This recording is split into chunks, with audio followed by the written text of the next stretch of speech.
Stop. Before you do anything else, I need you to hear this.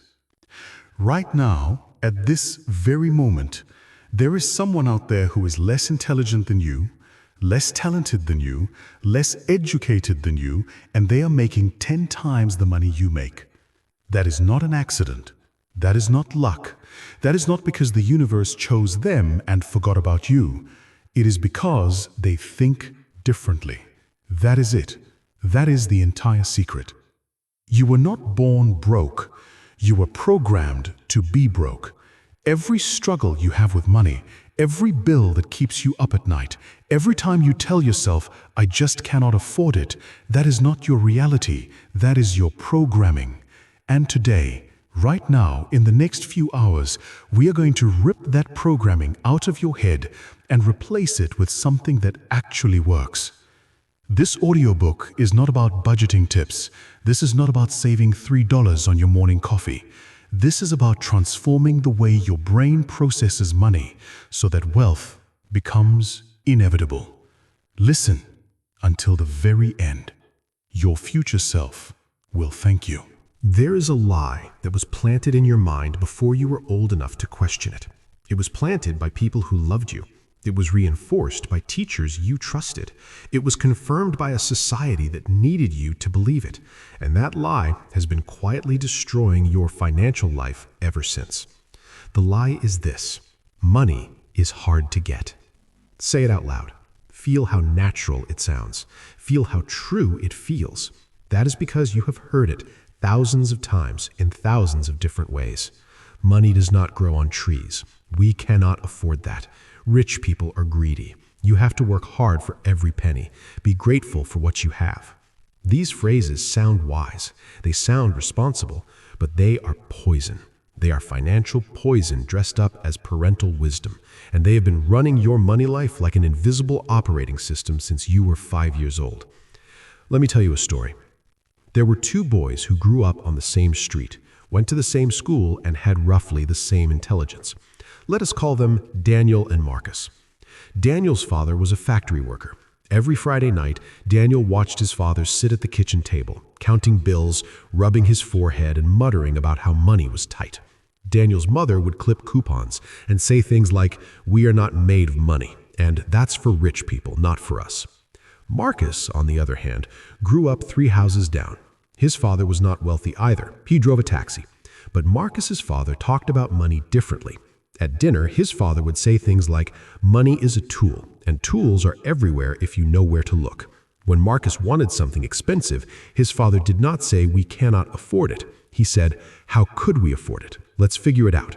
Same street, same school, same city, same opportunities, but 2 completely different money programs running in their heads.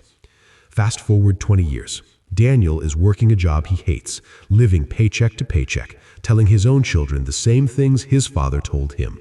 Marcus owns 3 businesses and has more money in his savings account than Daniel will earn in the next 5 years. What happened? Did Marcus get lucky? Did he inherit money? No. Marcus was simply running different software. His brain processed money through a lens of possibility. Daniel's brain processed money through a lens of scarcity. And that single difference, that invisible difference, created 2 entirely different lives. Now here's the part that should shake you. You are either Daniel or Marcus right now. And if you're honest with yourself, you already know which one you are. But here's the good news. Software can be updated. The reason most people stay broke is not because of their income. It's not because of the economy. It's not because of their boss or their job or their education. It's because of their money blueprint. The unconscious set of beliefs, habits, and emotional patterns they developed around money before they were old enough to think critically about any of it. Your money blueprint was handed to you. You did not choose it. You absorbed it the way a sponge absorbs water, automatically, effortlessly, and completely without awareness. And now that blueprint is running in the background of your mind, making every financial decision for you before your conscious mind even gets a vote. Think about it. Have you ever gotten a raise and somehow within a few months you were just as broke as before? Have you ever received a lump sum of money, a bonus, a tax refund, an inheritance, and watched it vanish as if it evaporated? That's your money blueprint at work. It has a thermostat setting, and no matter how much money comes into your life, it will always adjust your behavior to bring you back to your programmed level. A person with a $50,000 money blueprint who earns $100,000 will unconsciously spend, waste, lend, or lose money until they're back at $50,000. A person with $1 million money blueprint who goes broke will find their way back to $1 million. The external number always adjusts to match the internal setting. This is why lottery winners go broke. Studies show that nearly 70% of lottery winners lose all their money within a few years. They received millions of dollars, but their money blueprint was still set to broke. So their subconscious mind engineered situation after situation, bad investments, reckless spending, toxic generosity, until the external reality matched the internal program. So, the first step to changing your financial life is not learning a new investment strategy. It's not finding a better job. It's not working more hours. The first step is identifying the beliefs about money that are running your life without your permission. Here's an exercise. I want you to complete these sentences with the first thing that comes to mind. Don't think, just answer. Money is, rich people are, if I had a lot of money, people would, making money requires, I deserve to earn. Whatever came to mind, those are your programs. Those are the invisible scripts that are writing your financial story. And if those scripts are negative, fearful, or limiting, then no amount of hustle, no amount of strategy, and no amount of wishful thinking will overcome them. You have to change the script first. This is what this audiobook is about. We are not here to give you tips and tricks. We are here to rewire your mind. We are here to delete the old program and install a new one. A program that attracts money instead of repelling it. A program that sees opportunity instead of obstacle. A program that makes wealth not just possible, but inevitable. And it starts right now. Chapter 2. The Poor Mind versus the Rich Mind. Let me say something that might make you uncomfortable. Poverty is a mindset before it is a bank balance. And wealth is a mindset before it is a number. Now, I am not saying that systemic issues do not exist. I am not saying that everyone starts from the same place. That would be naive and dishonest. What I am saying is that within your specific circumstances, whatever they are, the single greatest factor determining whether you move up or stay stuck is the way you think about money, opportunity, and yourself. Let me show you the difference between a poor mind and a rich mind. And I want you to be brutally honest with yourself about which patterns you recognize. The poor mind says, I cannot afford it. The rich mind says, how can I afford it?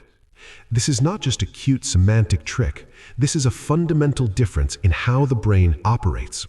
When you say, I cannot afford it, your brain shuts down. The search is over. The answer has been given. There is nothing more to think about. But when you ask, how can I afford it? Your brain opens up. It starts searching for solutions, for strategies, for pathways you never would have seen if you had simply accepted defeat. The poor mind sees money as something to be spent. The rich mind sees money as something to be multiplied. A person with a poor mindset gets paid on Friday and immediately starts thinking about where they can put that money so it makes more money. They do not ask, what can I buy? They ask, what can I build? The poor mind trades time for money. The rich mind builds systems that generate money while they sleep. This is perhaps the most critical difference, and it is the one that separates the middle class from the wealthy more than any other factor. If the only way you make money is by showing up and exchanging your hours for dollars, you have a ceiling. There are only 24 hours in a day. You will never outwork that math. But if you build something, a business, an investment portfolio, a piece of intellectual property, a system, that thing can generate income whether you are awake or asleep, whether you are working or on vacation. The poor mind is afraid of failure. The rich mind is afraid of never trying. Listen carefully to how broke people talk about risk. What if it doesn't work? What if I lose my money? What if people laugh at me? Now listen to how wealthy people talk about risk. What if it does work? What is the worst that could happen, and can I survive it? What will my life look like in 10 years if I never take this chance? Both groups feel fear. The difference is what they do with it. The poor mind uses fear as a stop sign. The rich mind uses fear as a green light, a signal that something important and potentially life-changing is on the other side. The poor mind blames external circumstances. The rich mind takes radical responsibility.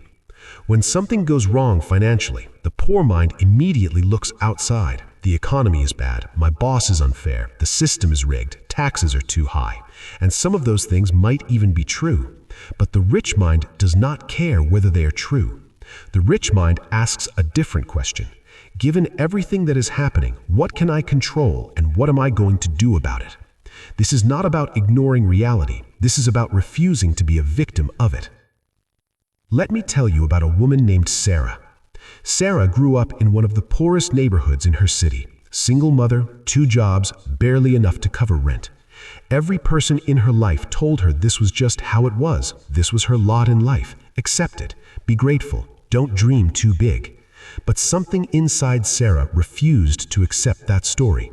She started reading books about business during her lunch breaks. She started listening to audiobooks, just like this one, during her commute. She saved $40 a month, which was painful and difficult, and she used it to start a small online business selling handmade jewelry. The first month, she made $12. The second month, she made $30. Most people would have quit. Most people would have said, see, it doesn't work. I'm meant to be poor. But Sarah didn't have a poor mind. She had a rich mind trapped in poor circumstances, and she knew the difference. Within 2 years, her side business was generating more income than both of her jobs combined. Within 5 years, she had quit both jobs, hired 3 employees, and moved her family to a neighborhood she once thought was only for other people. Sarah didn't win the lottery. She didn't get a lucky break. She changed her mind first, and then her reality changed her. Now, I need you to understand something important. I am not telling you Sarah's story to make you feel bad. I'm telling you her story because you have the same potential.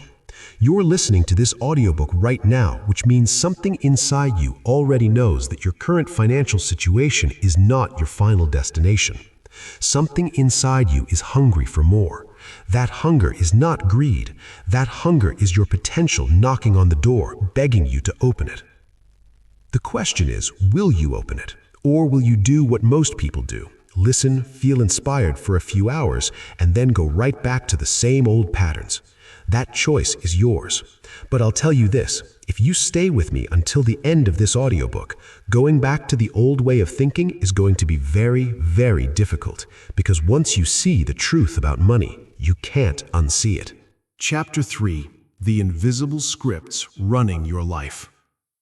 Every single day, you have a conversation about money. But it is not a conversation you have with another person. It is a conversation you have with yourself, inside your own head, and most of the time, you do not even know it is happening. These are your invisible scripts, the automatic thoughts, beliefs, and assumptions about money that play on a loop in your subconscious mind, influencing every financial decision you make without you ever being aware of it. Let me give you some examples. People like me do not get rich. That is a script. And every time an opportunity shows up in your life, that script activates and whispers, that is not for you. And you walk away from the opportunity without ever really examining it, without ever giving yourself a fair chance, because your script already decided you were not worthy of it. Money changes people for the worse. That is a script. And it creates a deep unconscious resistance to accumulating wealth because your brain has associated having money with becoming a bad person. So every time you start to earn more, every time you start to get ahead, your subconscious sabotages you to protect your identity as a good person. You have to have money to make money. That is a script. And it gives you a permanent excuse to never start. After all, if you need money to make money and you don't have money, then there's nothing you can do. Game over. Go back to your couch and feel sorry for yourself. That script loves to keep you comfortable and stuck. Wanting more money is selfish. That is perhaps the most dangerous script of all, because it wraps financial mediocrity in moral clothing. It makes you feel righteous about being broke. It makes you look down on people who want more, and it ensures that you will never allow yourself to prosper, because prospering would make you, in your own eyes, a selfish person. Let me ask you a question. Who benefits when you are broke? Who benefits when you stay small, stay quiet, stay stuck? Not your family, they suffer. Not your community, they miss out on your potential contributions. Not the causes you care about, they lose a potential donor and advocate. The only thing that benefits from you being broke is your ego's attachment to the identity of being humble and content. Here's a truth that will set you free if you let it. Wanting more money is not selfish. Wanting more money is responsible. Money allows you to take care of your family at the highest level. Money allows you to contribute to causes that matter. Money allows you to create jobs, build businesses, and solve problems. Money in the hands of a good person does good things. Refusing to pursue money does not make you noble, it makes you less useful. Read that again in your mind. Money in the hands of a good person does good things. Now, where do these scripts come from? They come from three primary sources. The first source is your parents. Whatever your parents said about money, however they behaved around money, however they fought about money, all of that went directly into your subconscious mind as a child. If your parents fought about money constantly, your brain learned that money equals conflict, and it will avoid accumulating money to avoid conflict. If your parents were secretive about money, your brain learned that money is shameful, something to hide, something not to talk about. If your parents spoke about rich people with resentment, your brain learned that becoming wealthy means becoming the enemy. The second source is your environment. The neighborhood you grew up in, the friends you had, the school you attended, all of these shaped your sense of what was normal when it comes to money. If everyone around you was struggling, struggling became your normal. And human beings have an incredibly powerful drive to stay normal, to fit in, to not stand out from their tribe. So even when opportunities arise to break out of that financial normal, your brain resists because breaking out means becoming different, and becoming different means risking rejection from the group. The third source is media and culture. Movies, television shows, music, news, all of these constantly reinforce certain narratives about money. Rich people are villains. Poor people are heroes. Money corrupts. Happiness cannot be bought. The honest man is always the struggling man. These narratives are repeated so often and so consistently that they feel like universal truths. But they are not truths. They are stories. And stories can be rewritten. So how do you rewrite your money scripts? It starts with awareness. You cannot change a program you don't know is running. For the next week, I want you to pay attention to every thought you have about money, every single one. When you see something you want and automatically think, I can't afford that, catch it, write it down. When you hear about someone making a lot of money and feel a twinge of jealousy or resentment, catch it, write it down. When you think about starting a business or investing and immediately feel fear or doubt, catch it, write it down. At the end of the week, look at your list. Those are your scripts. Those are the invisible programs that have been running your financial life. And once you can see them, once you can read them on paper, they lose their power. They go from being unconscious commands to conscious choices. And when they become conscious choices, you can choose differently. The next step is replacement. For every negative script, write a new one. People like me do not get rich becomes people like me are exactly the kind of people who build wealth. Money changes people for the worse becomes money amplifies who I already am and I am a good person. You need money to make money becomes I need creativity, courage, and consistency to make money. Read your new scripts every morning. Say them out loud. I know it sounds simple. I know it sounds almost too easy, but don't confuse simple with ineffective. The most powerful changes in life are often the simplest ones. Your brain learned the old scripts through repetition. It will learn the new ones the same way. This is not wishful thinking. This is not manifesting in some magical sense. This is cognitive reprogramming. You are literally rewiring the neural pathways in your brain and that govern how you perceive and respond to money. Neuroscientists call this neuroplasticity, the brain's ability to reorganize itself by forming new neural connections. Every time you catch an old script and replace it with a new one, you are physically, biologically changing your brain. And when your brain changes, your behavior changes. And when your behavior changes, your results change. And when your results change, your life changes. It all starts with the invisible scripts. Find them, name them, replace them, and watch what happens. Chapter 4. The Fear That Keeps You Broke. Let us talk about fear. Not the kind of fear that keeps you from jumping off a cliff. That kind of fear is useful and good. I'm talking about the kind of fear that keeps you from jumping into opportunity. The kind of fear that whispers, "What if you fail?" every time you consider starting a business, making an investment, or asking for a raise. The kind of fear that has cost you more money than any bad investment ever could. Financial fear comes in many disguises. Sometimes it looks like procrastination. I'll start investing next year when I have more money. That is not planning. That is fear wearing a mask of logic. Sometimes it looks like perfectionism. I need to learn more before I start. That is not preparation. That is fear pretending to be wisdom. Sometimes it looks like humility. I don't need a lot of money. I'm happy with what I have. That is not contentment. That is fear dressed up as virtue. The most expensive thing in your life is not your rent, your car payment, or your taxes. The most expensive thing in your life is the action you did not take because you were afraid. Think about it. 5 years ago, there was probably an opportunity that crossed your path. Maybe it was a business idea. Maybe it was an investment. Maybe it was a job offer in a new city. And you said no. Not because it was a bad opportunity, but because it scared you. Now imagine where you would be if you had said yes. How much money would you have? What kind of life would you be living? That gap between where you are and where you could have been, that's the cost of fear. And it compounds over time, just like interest.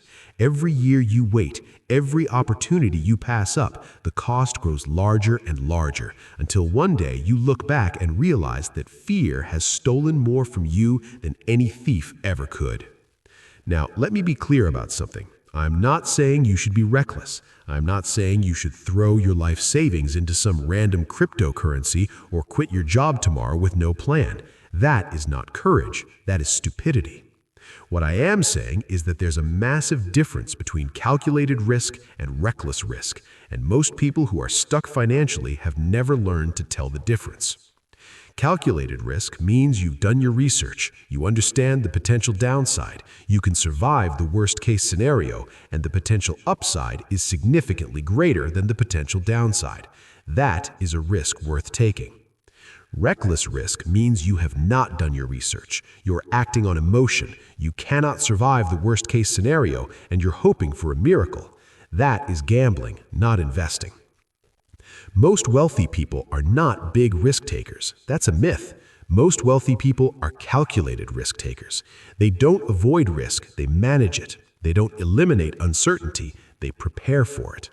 They ask themselves 3 questions before every financial decision. What is the best thing that could happen? What is the worst thing that could happen? Can I live with the worst thing? If the answer to that last question is yes, they move forward. If the answer is no, they adjust until it becomes yes. There's a concept I want to introduce you to called the fear of loss versus the hope of gain. Psychologists have discovered that human beings feel the pain of losing money approximately twice as intensely as they feel the pleasure of gaining the same amount. Lose $100 and it ruins your day. Find $100 and you feel good for about 10 minutes. This is called loss aversion, and it is one of the primary reasons people stay broke. Because of loss aversion, your brain is literally wired to prioritize not losing over winning. It would rather keep you safe and broke than take a chance on making you rich. Your brain treats financial risk the same way it treats physical danger, as a threat to your survival. When you think about investing money or starting a business, the same part of your brain that activates when you see a snake lights up and screams, "Danger!" But here's what your brain doesn't understand. In the modern world, financial risk is not the same as physical danger. Losing money on a failed business is uncomfortable, but it will not kill you. Making a bad investment is painful, but you will recover. The worst-case scenario in most financial decisions is temporary discomfort, not death. But your ancient brain doesn't know that. It's still running caveman software in a 21st century world. So what do? You override the software manually. You acknowledge the fear and you act anyway.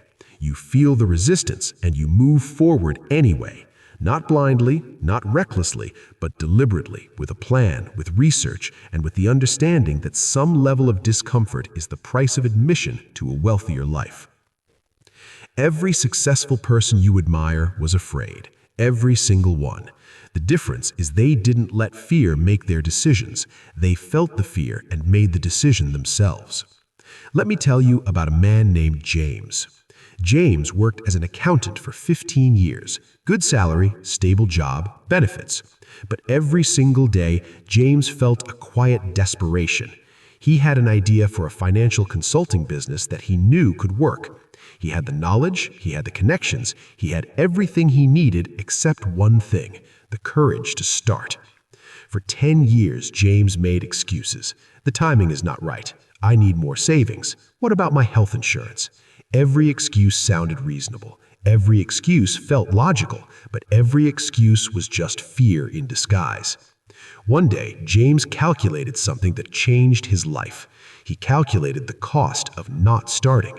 If his business could generate just half of what he projected, he had already lost over $2 million in potential income by waiting 10 years. $2 million. That was the price of his fear. James started his business the following month. It wasn't easy. The first year was terrifying. There were months when he questioned everything. But within 3 years, James was earning 4 times his accountant's salary. Within 5 years, he had built a firm with 12 employees and was planning his early retirement. When people asked James what changed, he always gave the same answer. I realized that the riskiest thing I could do was play it safe. Let that sink in. The riskiest thing you can do is play it safe, because playing it safe guarantees one outcome. You will stay exactly where you are. And staying where you are, year after year, decade after decade, is not safety, it's slow financial death. Fear will always be there. It never goes away completely, but it doesn't have to drive. Let it sit in the back seat if it must. Acknowledge it, respect it, but don't hand it the steering wheel of your financial life. Chapter 5. How Rich People See Money Differently. If you could sit down with 100 self-made millionaires and ask them one question, how do you see money? Their answers would shock you. Not because they are complicated, but because they're so different from how the average person thinks. The first thing you would notice is that wealthy people do not see money as an end goal. They see it as a byproduct. This is counterintuitive, I know. You would think that people with a lot of money are obsessed with money, but the opposite is usually true. Most self-made wealthy people are obsessed with value creation, problem solving, and building. Money is simply the scoreboard that tells them how well they are doing. Think about it like this. If you focus on chasing money, you become desperate. Desperation leads to bad decisions, shortcuts, and scams. But if you focus on solving problems and creating value for other people, money flows to you as a natural consequence. The bigger the problem you solve, the more people you help, the more money you make. It is not charity, it is economics. The second thing you would notice is that wealthy people think in terms of assets, not income. The average person measures their financial health by their paycheck. I make $80,000 a year. I got a 10% raise. But wealthy people measure their financial health by their assets, the things they own that put money in their pocket without requiring their direct labor. An asset is anything that generates income or appreciates in value. A rental property that produces monthly rent is an asset. A business that runs without your daily involvement is an asset. A stock portfolio that pays dividends is an asset. A book, a course, a patent, piece of software, these are all potential assets. The wealthy understand a simple formula. Income makes you a living, but assets make you rich. You can have a high income and still be broke if you spend everything you earn. But if you consistently convert a portion of your income into assets, over time, those assets will generate their own income, and eventually that passive income will exceed your expenses. That is the point of financial freedom. That is the point where working becomes optional. The third thing wealthy people understand is the concept of leverage. Leverage means getting more output from less input. There are several forms of leverage, and wealthy people use all of them. Financial leverage means using other people's money to make money. When you take out a mortgage to buy a rental property, you are using the bank's money to acquire an asset that pays you every month. You put down 20%, but you control 100% of the property and 100% of the rental income. That is leverage.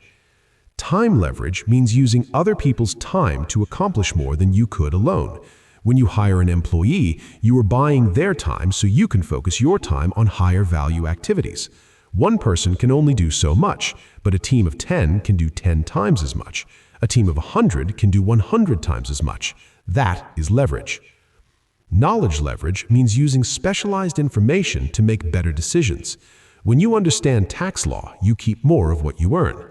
When you understand market cycles, you buy when others are selling and sell when others are buying. When you understand human psychology, you create products and services that people cannot resist. That is leverage. Technology leverage means using tools and systems to multiply your output. A single person with the right software can now do what used to require an entire department. A single creator with a smartphone and an internet connection can reach millions. That is leverage. The average person uses none of these forms of leverage. They work alone, use their own time, rely on common knowledge, and barely use the technology available to them. Is it any wonder they stay stuck? The fourth insight from wealthy people is that they view money as a flow, not a static pool. The average person thinks of money like water in a bucket. There's a fixed amount, and if some flows out, there's less left. But wealthy people think of money like water in a river. It's constantly flowing, and the goal is not to hoard it, but to direct it. Wealthy people are not afraid to spend money, but they spend it strategically. They spend money on things that generate more money: education, tools, systems, people, and investments. They view certain expenses not as costs, but as investments with expected returns. Hiring a skilled employee is not a cost of $50,000. It's an investment that generates $200,000 in revenue.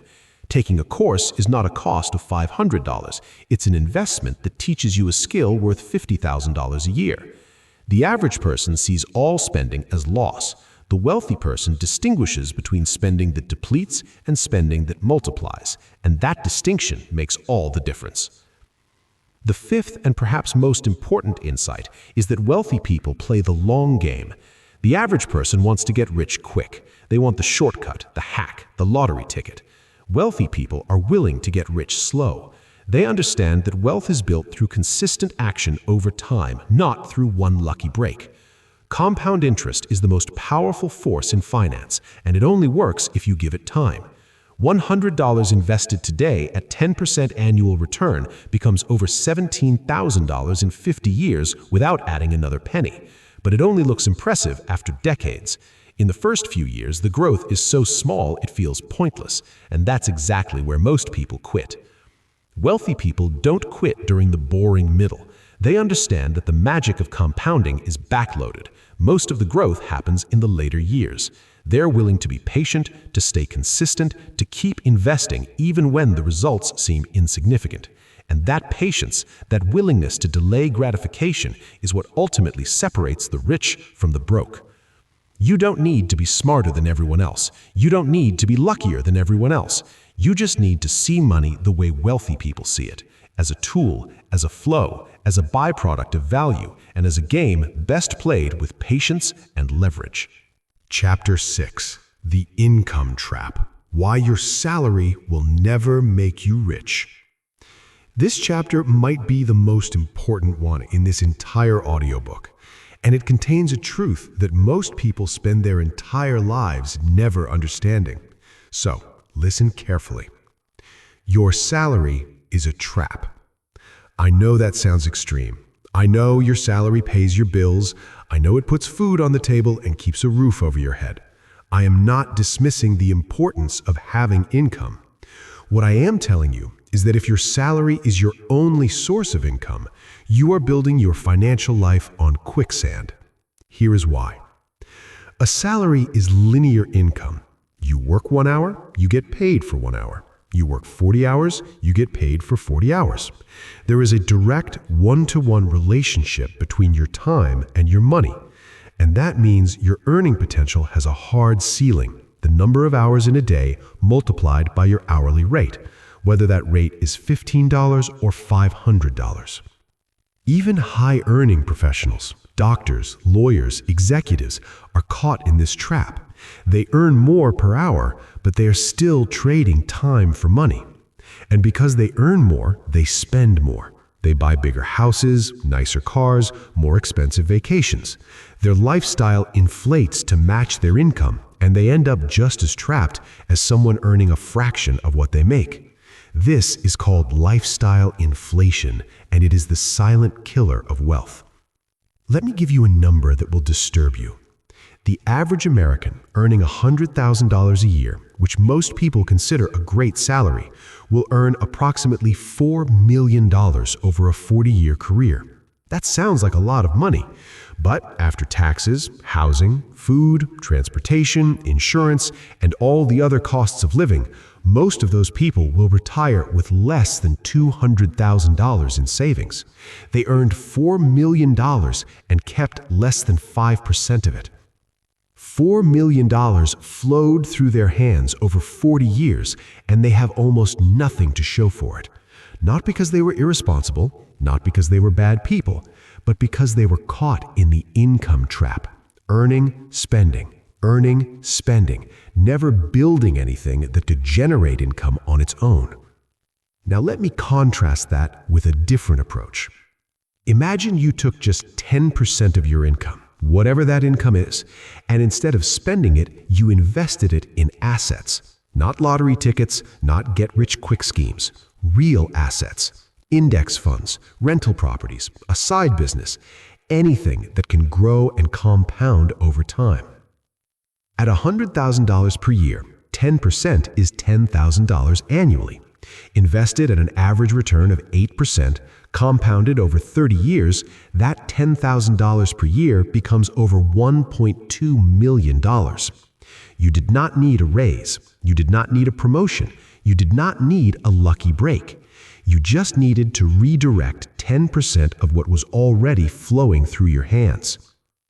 But most people cannot do this, not because they don't earn enough, but because their lifestyle has expanded to consume every dollar they make. They are on a treadmill, running faster and faster, getting nowhere. Every raise gets absorbed by a newer car. Every bonus gets swallowed by a bigger vacation. Every windfall gets consumed by lifestyle upgrades that become the new baseline. Breaking free from the income trap requires a fundamental shift in how you think about your paycheck. Your paycheck is not your wealth. It is your raw material. It is the clay from which you sculpt your financial future. And the most important question is not how much do I earn, but how much do I keep and deploy. Here's a principle that will change your life if you apply it. It's called pay yourself first. This means that before you pay your rent, before you pay your bills, before you buy groceries, the first money that leaves your paycheck goes into your investment account. Not what is left over, the first portion. This sounds irresponsible. How can you invest before paying bills? But here's the psychological truth behind it. If you wait to invest what is left over after expenses, there will never be anything left over. Expenses are like a gas. They expand to fill whatever container you give them. If you earn $3,000 a month and invest nothing, your expenses will be $3,000. If you earn $5,000 a month and invest nothing, your expenses will be $5,000. But if you earn $3,000, invest $300 first and force yourself to live on $2,700, you will find a way. You will cut the unnecessary subscription. You will cook instead of ordering delivery. You will find the fat in your budget and trim it, not because you're depriving yourself, but because you have made your future self a priority.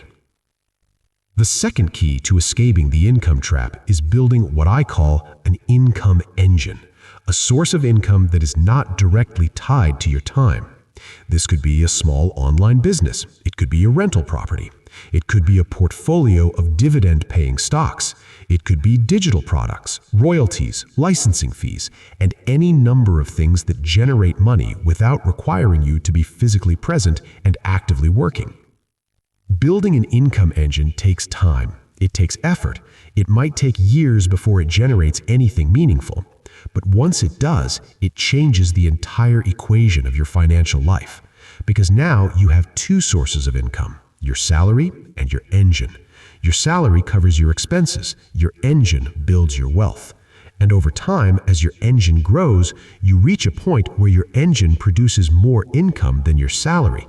And at that point, you're free. Working becomes a choice, not a necessity. This is not a fantasy. This is a math problem. And the math works for anyone at any income level as long as you start and stay consistent. The third key is learning high-income skills. A high-income skill is a skill that the market values highly and that you can use to dramatically increase your earning power. Sales, marketing, copywriting, programming, negotiation, public speaking, financial analysis. These skills can be learned by anyone, often for free or very cheaply, and they can double or triple your income within a few years. Most people never learn high-income skills because they were taught to learn a trade or get a degree and then just work that job forever. But the world doesn't work that way anymore. The most financially successful people are constantly learning, constantly upgrading their skills, constantly making themselves more valuable to the market. Your income is not fixed. It is a variable, and you have more control over that variable than you think.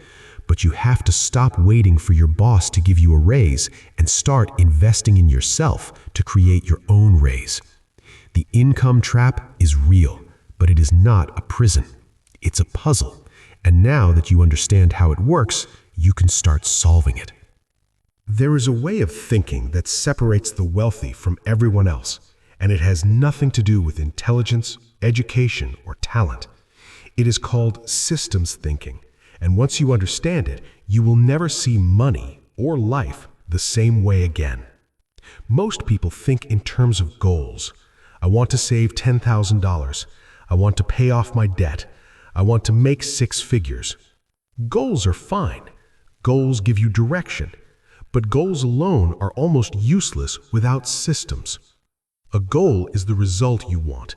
A system is the process that gets you there. And here is the key insight. You do not rise to the level of your goals. You fall to the level of your systems. Let me explain.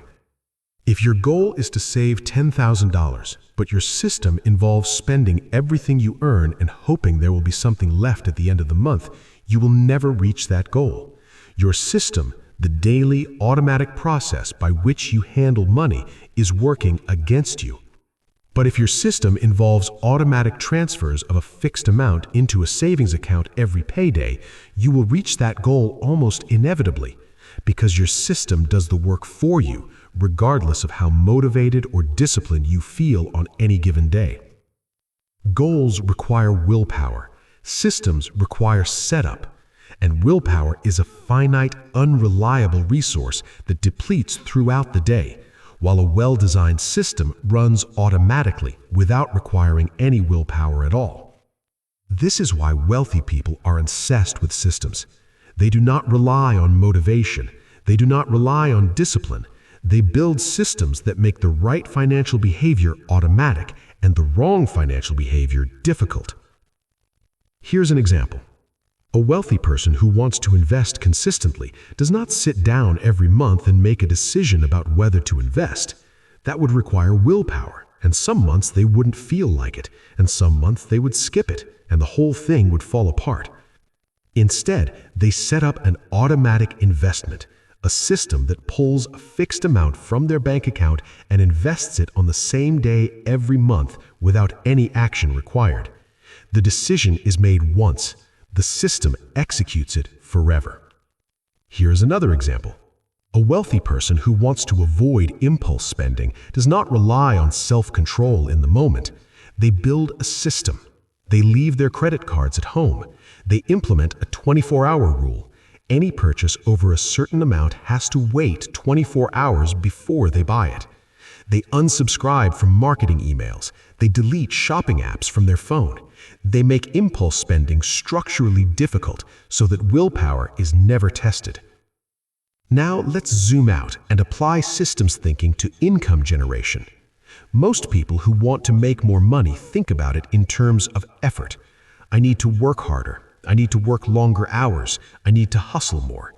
But this is linear thinking, and linear thinking produces linear results. A systems thinker asks a different question. How do I build something that produces results disproportionate to my effort? In other words, how do I create leverage? A blog post is a system. You write it once, and it can attract visitors and generate advertising revenue for years. A YouTube video is a system. You create it once, and it can earn money every single day for the rest of your life. A business with employees is a system. You build it once, train the team, and it operates and generates profit without your hour-by-hour involvement.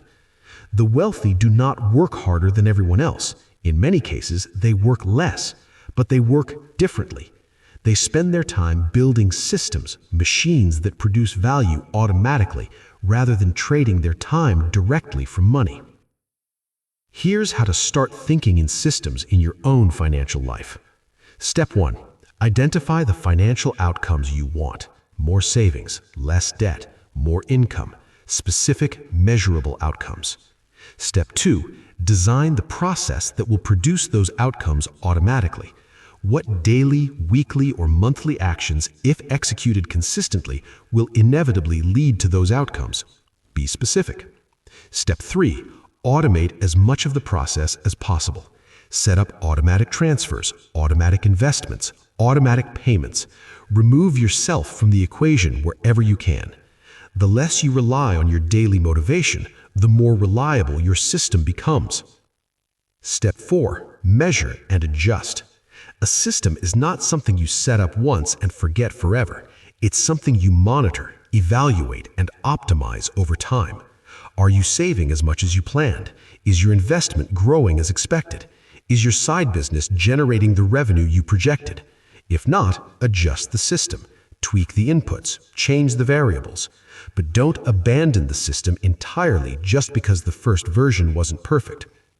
There's a concept in engineering called feedback loops, and it applies perfectly to personal finance. A feedback loop is a system where the output feeds back into the input, creating a cycle of continuous improvement or continuous decline. A positive financial feedback loop looks like this. You invest money, the investment grows, the growth gets reinvested, the reinvested growth generates more growth, and on in an accelerating cycle. This is compound interest in action, and the longer the loop runs, the more powerful it becomes. A negative financial feedback loop looks like this. You spend more than you earn, you go into debt, the debt generates interest, the interest adds to your debt, you need to spend more to service the debt, which leads to more debt and on in a downward spiral. This is the debt trap, and it's the evil twin of compound interest. Your job is to create as many positive feedback loops as possible and eliminate as many negative feedback loops as possible. Build systems that compound in your favor. Dismantle systems that compound against you. This is the art of thinking in systems. It's not glamorous, it's not exciting. It will not make you rich overnight, but it will make you rich inevitably, because systems do not rely on luck, talent, or timing. They rely on structure and consistency, and structure and consistency always win in the long run. Chapter 8. The Wealth Habits Nobody Talks About. Everyone knows the obvious habits of wealthy people. Save money, invest early, live below your means. You have heard these 1,000 times, and they are true. But they are surface-level habits. They are the visible part of the iceberg. Underneath, there are deeper habits, psychological habits, behavioral habits, relational habits that truly separate the wealthy from everyone else, and almost nobody talks about them. The first hidden wealth habit is environmental design. You are a product of your environment far more than you are a product of your willpower.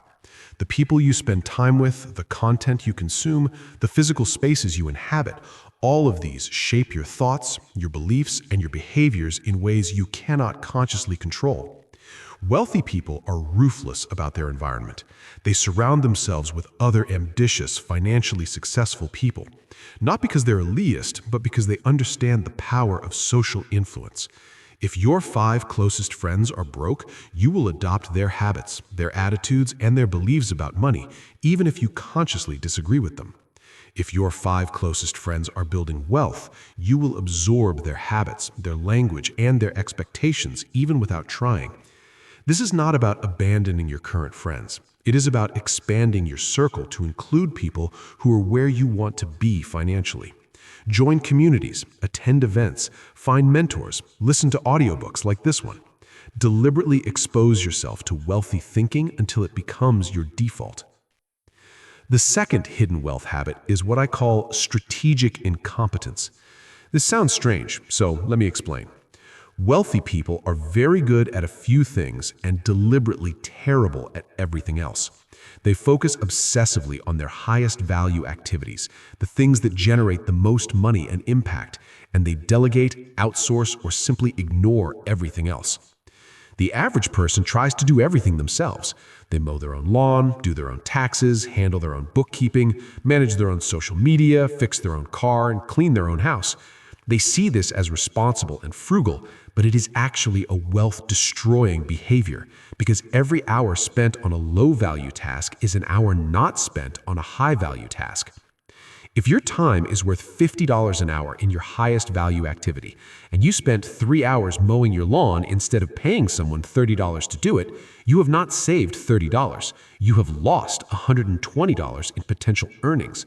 The math is clear, but the average person cannot see it because they are too focused on the direct cost and blind to the opportunity cost. Wealthy people think in terms of opportunity cost constantly. Every time they consider doing something themselves, they ask, is this the highest and best use of my time? Or could someone else do this while I focus on something that moves the needle? The third hidden wealth habit is radical honesty about money. Most people lie to themselves about their financial situation. They do not track their spending. They do not look at their bank account. They avoid opening bills. They round up their income and round down their expenses in their head, creating a comfortable illusion that everything is fine when it isn't. Wealthy people are brutally honest with themselves about every financial detail. They know exactly how much they earn, how much they spend, how much they owe, and how much they are worth, down to the dollar. They do not hide from the numbers because they understand that you cannot fix what you refuse to face. If you want to adopt this habit, do something simple but powerful. Calculate your net worth today. Add up everything you own, savings, investments, property, valuables, then subtract everything you owe, credit cards, loans, mortgages, debts. The number you get is your net worth. It might be positive, it might be negative. It doesn't matter. What matters is that you know the number, because now you have a baseline. Now you have something to improve. And from this day forward, track that number every single month and make it your mission to move it in the right direction. The fourth hidden wealth habit is investing in your mind before investing in the market. The most profitable investment you will ever make is the investment you make in your own knowledge and skills. A single book can give you an idea worth millions. A single course can teach you a skill that doubles your income. A single mentor can save you from a mistake that would have cost you everything. Wealthy people are aggressive learners. They read more, listen more, study more, and ask more questions than the average person. They view learning not as a chore, but as a competitive advantage. In a world where information is free and abundant, the people who win are the ones who consume the right information, apply it quickly, and iterate constantly. Commit right now to spending at least 30 minutes every single day learning about money, business, investing, or personal development. Read a book, listen to an audiobook, watch an educational video, talk to someone who knows more than you. 30 minutes a day, every day, for the rest of your life. Within a year, you will know more about money than 90% of the population. Within 5 years, you will be operating at a level that your current self cannot even imagine. The fifth hidden wealth habit is emotional regulation.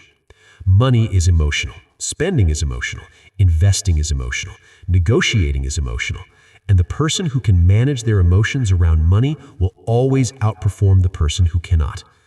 When the stock market crashes, the emotionally reactive person panics and sells at the bottom, locking in their losses. The emotionally regulated person stays calm, sticks to their plan, and often buys more at discounted prices, profiting enormously when the market recovers. When a business opportunity appears, the emotionally reactive person either jumps in without thinking, driven by greed and excitement, or avoids it entirely, driven by fear and anxiety. The emotionally regulated person pauses, evaluates, asks questions, and makes a decision based on logic rather than feeling. When negotiations get tense, the emotionally reactive person caves to pressure, accepts a bad deal, or storms out in anger. The emotionally regulated person stays centered, stays patient, and gets a better outcome. Emotional regulation is not about suppressing your emotions. It is about creating space between a stimulus and your response. Something happens, a market drop, a financial setback, a tempting purchase, and instead of reacting immediately, you pause, you breathe, you think, and then you choose your response deliberately rather than reflexively.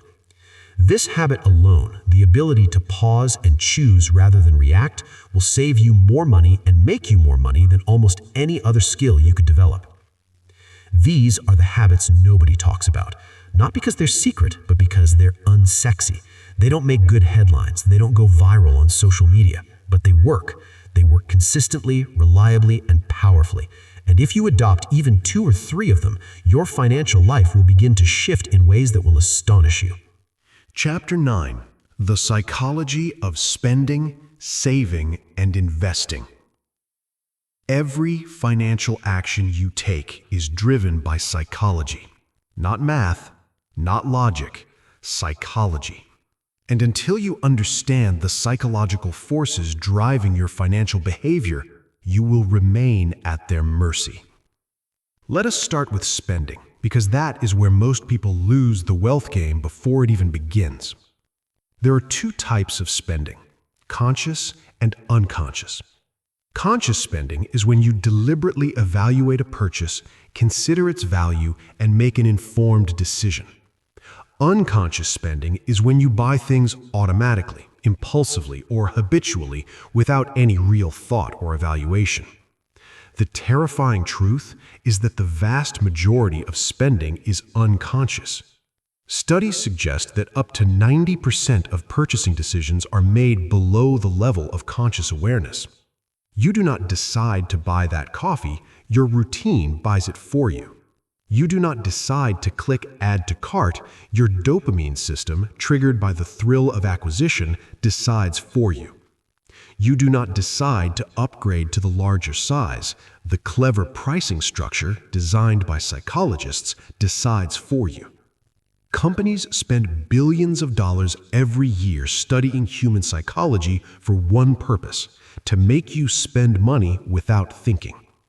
Every store layout, every advertisement, every limited time offer, every buy one get one free, all of these are psychological triggers designed to bypass your conscious mind and speak directly to your impulses. And it works. It works stunningly well. The average person is walking through a psychological minefield every day, and they don't even know it. So how do you defend yourself? By bringing consciousness to your spending, by implementing what I call the pause. Before any non-essential purchase, pause and ask yourself 3 questions. First, do I need this or do I want this? There's nothing wrong with wanting things, but you should be honest about the distinction. Need and want are different motivations, and conflating them leads to financial chaos. Second, How many hours of work does this cost me? If you earn $20 an hour after taxes, a $200 purchase costs you 10 hours of your life. Is this item worth 10 hours of your life? Sometimes the answer is yes, but often when you frame it that way, the answer changes dramatically. Third, will this matter in 30 days?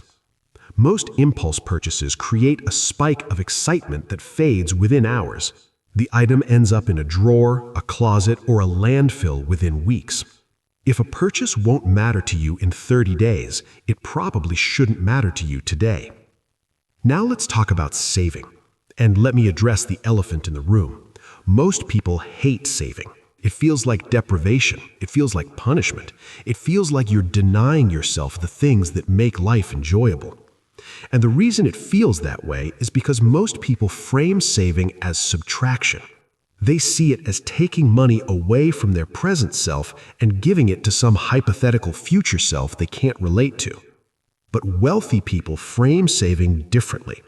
They don't see saving as subtraction. They see it as paying their future self. They see it as planting seeds that will grow into trees that will bear fruit for decades.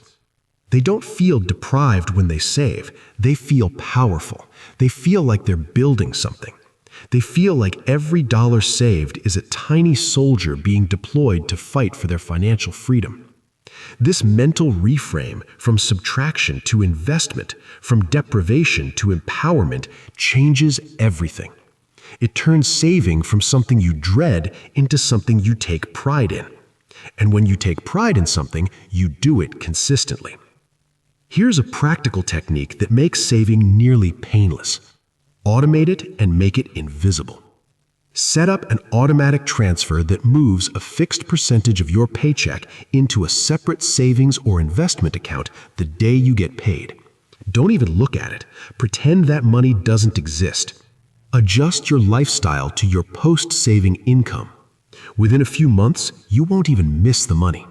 Your brain will adapt to the new baseline, and saving will happen without any effort or willpower on your part. Start with a percentage that feels manageable, even 5%. Then increase it by 1% every few months. You'll barely notice the incremental change, but over time, you'll be saving 20, 25, even 30% of your income without feeling any pain at all.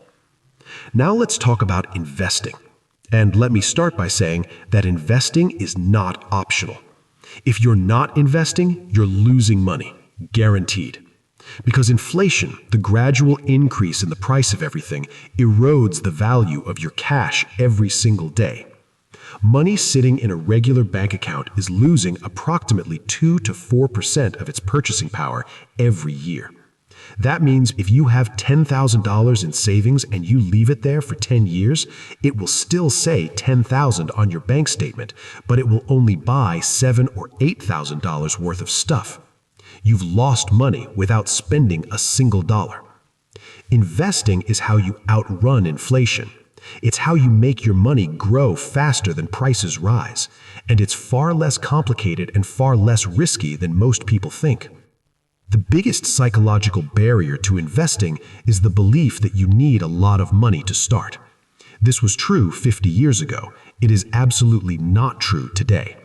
You can start investing with $5. There are platforms that allow you to buy fractional shares of stocks, invest in index funds, or start a portfolio with almost no money at all. The barrier is not financial, it's psychological. The second psychological barrier is the fear of losing money. We talked about loss aversion earlier, and it's particularly powerful when it comes to investing. People are so afraid of losing money that they refuse to invest at all, which guarantees that they lose money to inflation. The fear of loss leads to the certainty of loss. That's the cruel irony. The antidote is education.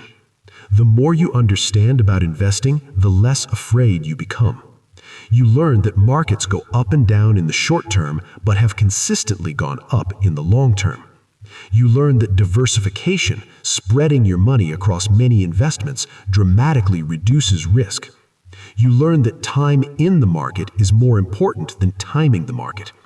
You learn that a simple, boring index fund has outperformed the vast majority of professional money managers over every long-term period in history. Investing is not gambling. Gambling is putting your money into something you don't understand and hoping for the best. Investing is putting your money into something you do understand, based on historical evidence and sound principles, and allowing time and compound growth to do the heavy lifting. The psychology of money is not about being perfect.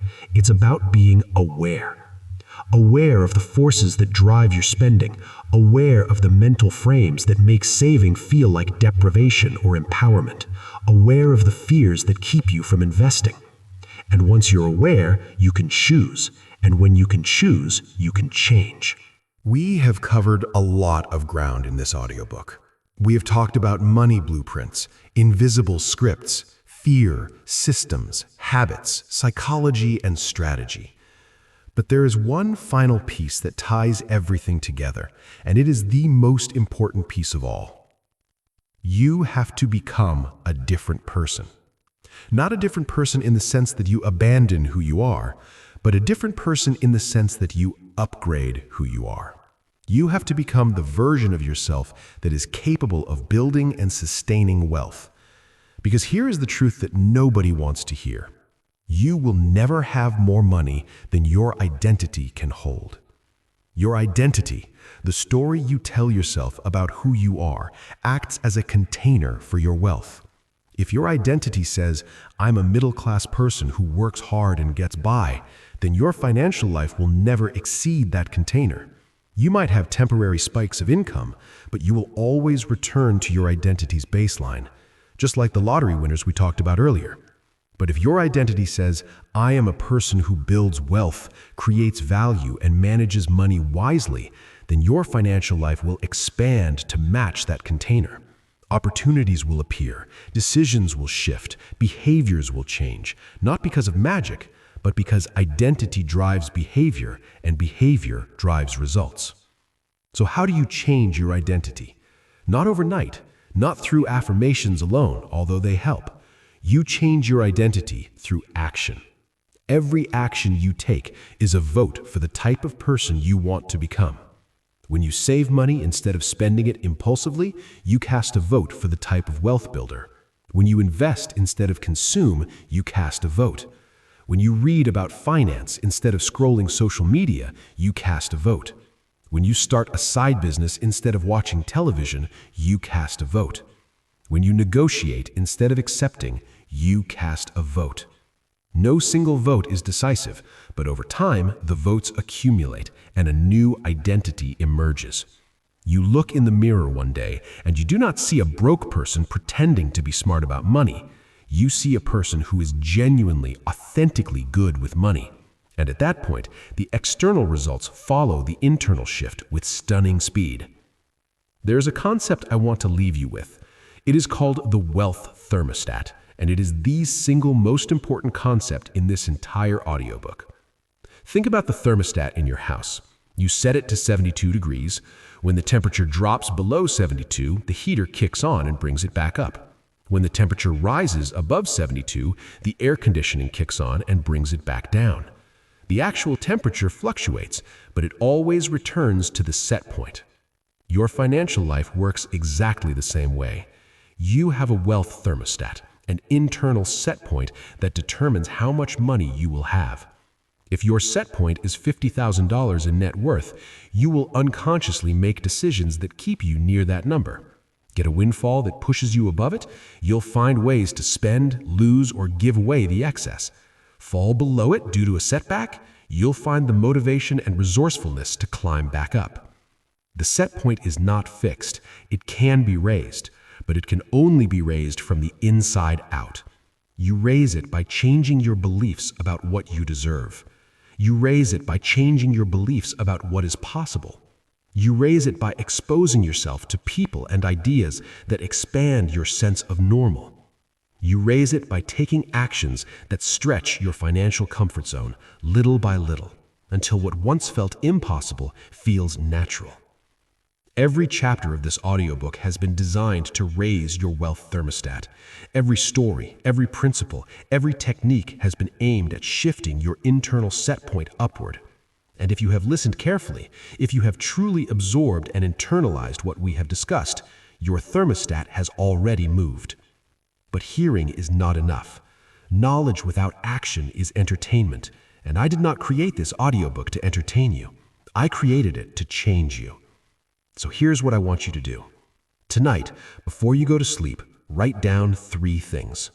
First, write down your current net worth. Be honest, no rounding up, no pretending, the actual number. Second, write down your target net worth 5 years from now. Not a fantasy, not a lottery dream, a real, ambitious but achievable target based on what you now know is possible. Third, write down the single most important action you can take this week, not this month, not this year, this week, to move toward that target. Just one action. Make it specific, make it measurable, make it something you can complete in the next 7 days. Then do it. And when it's done, choose the next action, and then the next, and then the next. This is how wealth is built. Not in giant leaps, in daily steps. Steps so small they feel insignificant in the moment, but compound into extraordinary results over time. I want to leave you with one final thought. 5 years from now, you are going to arrive. The question is, where? You will either arrive at the same financial place you are now, having changed nothing, having drifted through another half-decade on autopilot, or you will arrive at a place you can barely imagine right now, a place of financial security, abundance, and freedom, because you made the decision today, right now, in this moment, to change the way you think about money. The information is in your hands. The tools are in your head. The choice is in your heart. You did not listen to this audiobook by accident. Something drew you here. Something inside you knows that you are capable of more, that you deserve more, that you were designed for more. Trust that something. Honor it. Act on it. Your old money story ends today. Your new money story starts right now. This is your mind boosted. This is your life transformed. Now go build your wealth. Not tomorrow, not next week, now. End of audiobook. The Money Mind. Why Most People Stay Broke and How to Think Your Way to Wealth. An original production by Mind Boost AudioBook. If this audiobook changed the way you think, share it with someone who needs to hear it. Subscribe for more mind-boosting content every week.